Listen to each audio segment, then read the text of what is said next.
Different brew methods require different grind sizes, so we're gonna walk you through some things to keep in mind when deciding what grind size to use for your brew method. So there's two things we like to keep in mind. Those things are contact time and your rate of percolation. You want to grind fine enough that you get enough time in contact with the coffee and get enough extracted, but not too fine that it clogs and slows down your brew. So for example, if you use a grind that's too fine for a V60, you're gonna clog the percolation and you're gonna get flavors that are kind of muddied and bitter and over extracted, and you're not gonna pick up on the flavor notes that the coffee has to offer.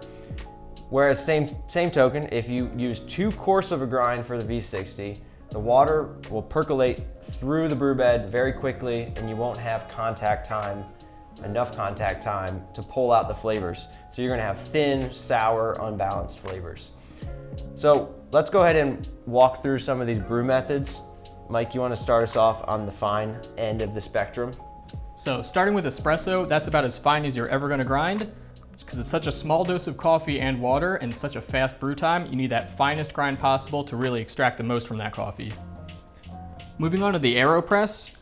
With this, you have a little more leeway in grind, so you can go a fine to a medium, even to coarse, because you're in control of the contact time with this brew. Going on to like a smaller pour over, like a V60, you want a fine grind because you've got a small bed of coffee and it's a quick brew. The difference between the V60 and the Clever Dripper though, they look similar, but the Clever Dripper really steeps the coffee until you're ready to release it. So with that, I would do more of a medium to coarse end of the spectrum. You want it coarse enough so that way when it's time to draw down, the water flows through fast enough. So now we're getting into the coarser end of the spectrum. The auto drip pot, you're generally brewing a lot of coffee, so I like to go medium coarse to coarse even sometimes. You're gonna have a lot of contact time because it takes a while to brew and you want the water to flow through the brew bed. Same thing with Chemex. This is a brewer that easily can clog and the percolation can just stall, whereas V60 it's fast.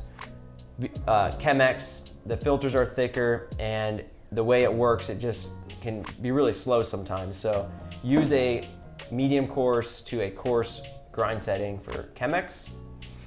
And the French press, you can use medium to coarse. You can play around with that.